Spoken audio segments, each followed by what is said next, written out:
Hey everyone, ready for another deep dive? Today we're looking at something pretty wild. Wild. Yeah, wild. The idea that all the cooperation and conflict in our lives, it kind of shapes how emotionally deep we are. Interesting. Yeah, it's like could all the conflict in the world, could that be making us all emotionally flat, you know? I see where you're going with this. So to guide us, we've got this article called The Evolution of Emotional Complexity. How cooperation and conflict shape us. Right, right. Exactly. And it basically says that a world with more collaboration could make us all way more emotionally intelligent. What do you think? Well, right off the bat, what's cool about this article is it doesn't just say, cooperation is good, conflict is bad. It goes deeper than that. It really dives into the how. Like, how do these forces shape us emotionally? I see. So it's less about good versus bad and more about how each one impacts us? Okay, I like that. But before we go too far, let's define this whole emotional complexity thing. I mean, I think we all get it, but what are we actually talking about here? Well, it's all about nuance, right? Emotional complexity. It's not just feeling happy or sad. It's about recognizing those subtle differences between emotions that seem really similar at first. Like, think of empathy versus sympathy. Oh, good example. With empathy, you really feel what someone else is feeling. You're right there with them. Right. But with sympathy, you understand their feelings. You care about them, yeah. But you don't necessarily experience those feelings yourself. That's a good distinction. I know I've definitely struggled sometimes to know if I'm truly empathizing or just feeling sympathetic. I think we've all been there. It's kind of like tasting wine, Oh, interesting analogy. Some people, they can taste all the subtle notes and flavors, and some people just, they just taste red or white. I get it. And just like developing a refined palate for wine takes time and practice. Building emotional complexity, well, that's a process too.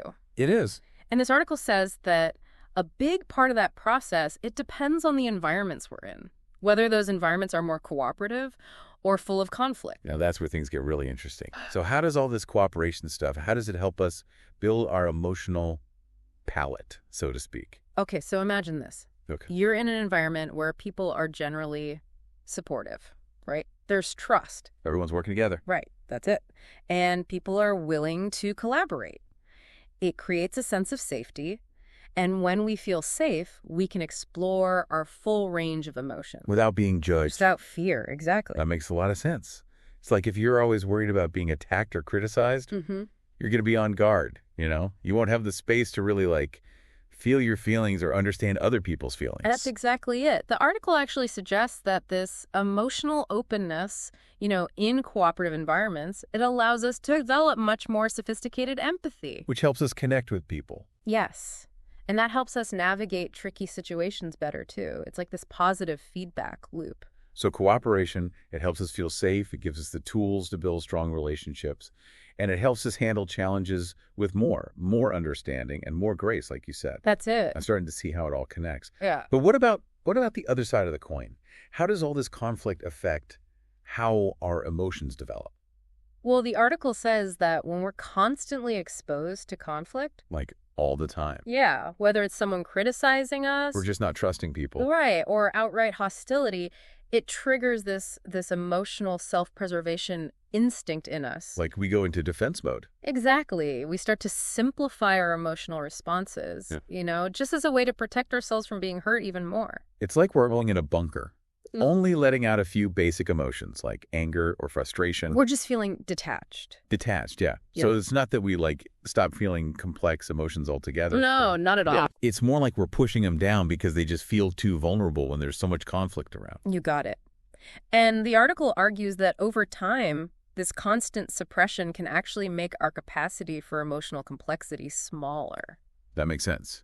If you're not using those emotional muscles, you lose the ability to recognize subtle cues in yourself and in other people. And that loss, well, as you can imagine, it can have a huge impact on our relationship. And how we deal with the world. Exactly. I'm guessing this is what we'll be getting into next, right? Yeah. What are the long-term consequences of living in a world that's just dominated by conflict. That's exactly where we're headed. And it's pretty thought-provoking stuff. This is getting good. The article talks about this idea that a society that's just swimming in conflict, it might actually become less emotionally intelligent as a whole. Whoa. Okay, I'm ready to break this down. Yeah. What would a world with, like, less emotional intelligence even look like? Well, imagine people having a really hard time understanding each other's true feelings. And their intentions. Yeah, and so many misunderstandings everywhere. Like, nobody really gets what anyone else is trying to say. So it's like everyone's speaking these different emotional languages. Yeah. Because they've never had the chance to, like, develop a shared language of feelings.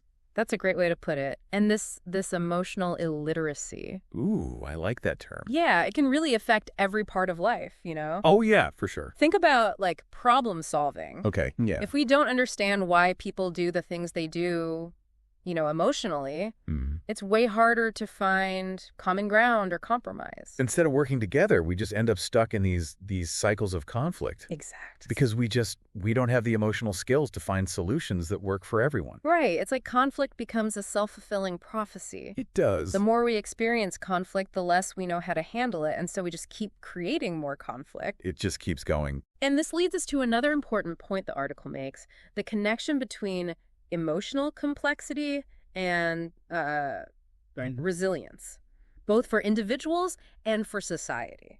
Oh, now this is what I'm talking about. We talk about resilience as bouncing back from tough times, but where does emotional complexity fit into all that? Okay, well, think about it. When we understand our own emotions. Like really understand them. Deeply, yeah. And we can tell the difference between anger and frustration and sadness, all those subtle shades. We're much better at handling stress. Because we can choose how to respond. Instead of just reacting without thinking. We can pause and think it through and then decide how to move forward. Exactly. And that ability to control ourselves, to choose our responses, well, that's a huge part of resilience. Yeah, it is. It helps us go through challenges without falling apart. Without losing it. Right, and we learn from those experiences and come out stronger on the other side. So it's not just about feeling things deeply. It's about having the tools to deal with those feelings in a healthy way. Especially when things get tough. I see, that makes sense. But what about, like, collective resilience? For society as a whole? Well, the article argues that a society full of emotionally intelligent people who get it, who are empathetic and understanding, who can communicate well, they can work together. It makes the whole society more resilient. Because we can actually connect with each other. On a deeper level, yeah. And that makes us want to cooperate, to support each other, to solve problems together. Exactly. It's like building a network of emotional support, but it goes way beyond just individuals. It's like a whole community. Right.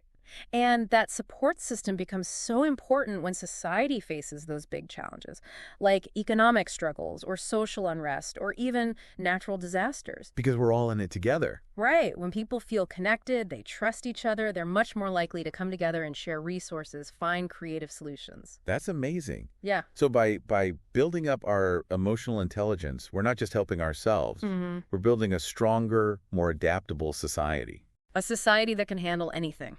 That can roll with the punches. That's it. Wow, that's a really powerful idea. So I guess the big question is, can we actually shift from this conflict-driven society to one that's all about cooperation? Can we actually change? It's the question everyone's asking. Yeah.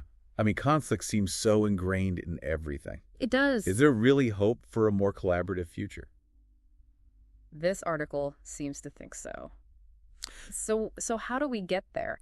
Okay, so we've seen how a world with too much conflict can, like, flatten our emotions. But can we shift to a society that's all about cooperation? One that's more emotionally intelligent, more resilient. Can we really do that? Well, the article doesn't give us, like, a magic solution, and it shouldn't really. Yeah. But it does bring up this powerful idea that change starts with awareness. Awareness. Like recognizing how our interactions impact things, whether we're choosing conflict or cooperation. That's the first step. So before we even try to change the world, we got to start with ourselves, right? Yeah. Be the change you want to see and all that. Yeah. But how do we actually do that? How can we be more aware of whether we tend towards conflict or cooperation? I think it's about paying attention to those little moments. The small stuff. Yeah, those everyday interactions. Like when someone disagrees with us, do we really listen or do we just jump in to defend ourselves? Or, at work, when there's a challenge, do we think about collaborating or is it all about competition? It's about how we react in those moments. Exactly. It's those little crossroads where we can start to change our approach. So it's not about never disagreeing or anything. No, not at all. It's about being mindful, making choices that line up with the kind of world we want. Yes. And the article says these small choices, they can have a ripple effect. They spread out When we choose cooperation, we benefit ourselves, yeah. emotionally. But we also create a better environment for everyone around us. That's like planting seeds of cooperation Yeah, that grow and spread and make a healthier ecosystem. I like that. A healthier ecosystem.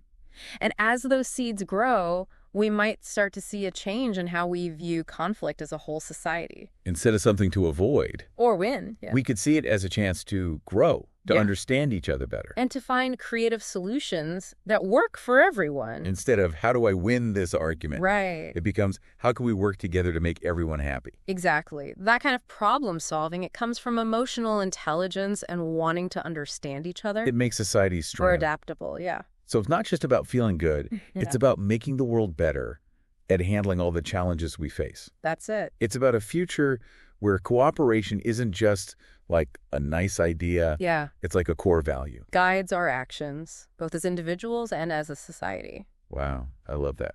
Well, to everyone who joined us on this deep dive, thanks for listening. Thanks for being here. We saw how cooperation can make our emotions richer and how conflict can make them, well, kind of flat.